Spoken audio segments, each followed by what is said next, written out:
OK，今日就分享下我呢一張電腦台。首先呢張電腦台我係大執咗嘅，因為根據翻我自己嘅需求咧，做嘢嘅時候咧就健康啲，同埋我拍攝嘅時候唔需要大搞一輪咁樣，所以我就做咗啲好唔規則嘅調整，就為咗方便呢兩樣嘢嘅啫，就唔係完全為咗靚仔啊嗰啲咁。如果你係中意靚仔嘅話，咁你去睇第二啲啦。我呢張台咧就純功能性嘅。首先呢張台咧之前係1.8米嘅，我依家就將佢縮窄咗1.2米，咁就縮細咗之後咧，就我有好多空間可以做一啲調整啦。雖然佢嘅位細咗，咁喺下邊嘅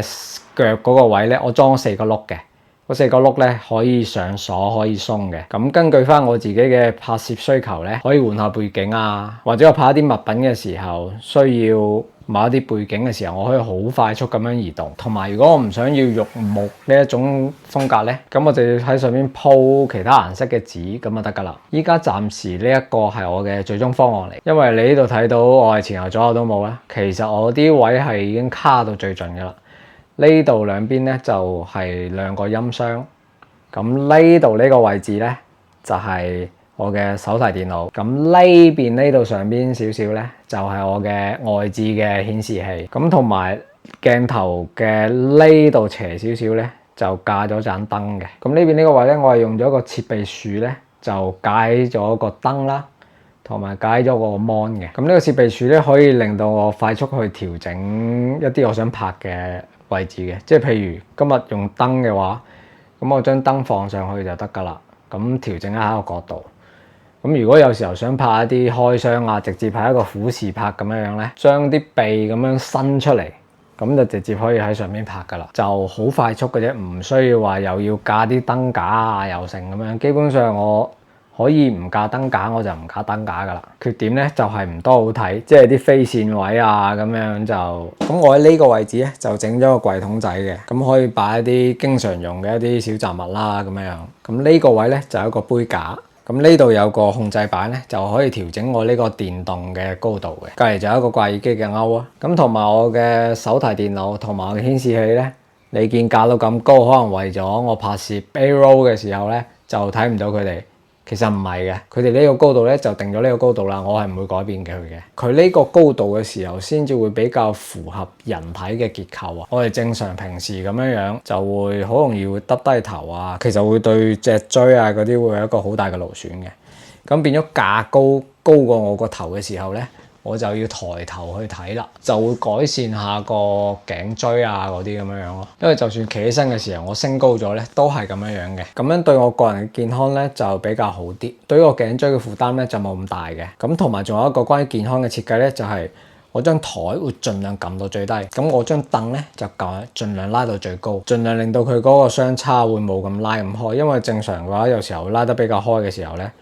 我哋特別係咁樣做嘢嘅時候咧，就會好容易會聳肩咁樣，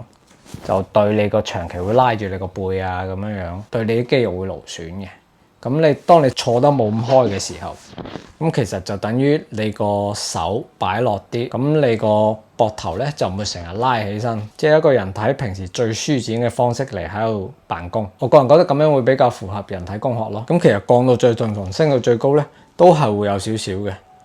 只不過就冇嗰啲咁明顯咁樣會又駝晒背啊，又成咁樣。咁其實最好嘅鍵盤位咧，應該就喺手柄呢個位置。呢個手柄嗱，其實就咁樣放，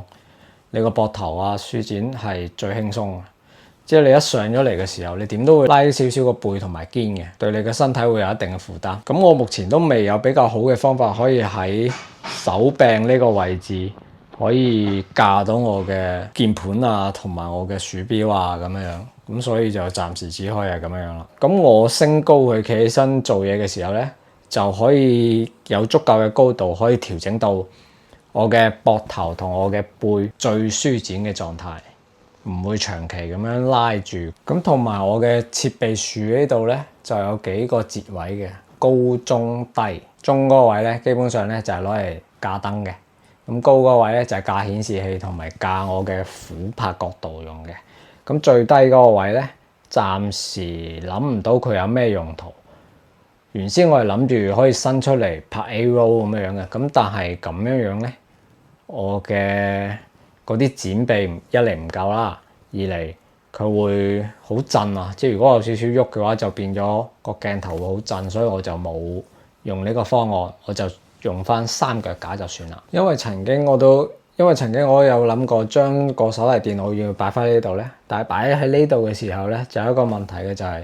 我架燈嘅時候啊，嗰啲會好阻我啊，所以我就將佢掉咗過嚟呢邊。咁仲有因為我個台縮細咗啊，咁令到台面唔好擺咁多嘢。咁有時候拍攝嘅話就執幾件細樣嘢執開就得啦，唔使一堆嘢執開先至再嚟拍攝。咁所以音箱啊嗰啲都係伸咗出去張台出邊嘅，唔喺個台嘅範圍裏邊嘅。咁同埋個設備樹咧，我個顯示器咧係可以拉落嚟嘅，拉到最低嗰格嘅。咁拉到最低嗰格可以作為一個背景。咁我播放一啲效果啊、全屏咁樣就可以當作拍物品嘅時候可以作為一個背景咁樣使用。同埋我升過唔同嘅位置咧，我隔離呢個位咧就有兩格係特登擺一啲我嘅專屬嘅嘢咯。上邊就係處理機，咁下邊咧就係我砌嘅樂高啊。當呢張台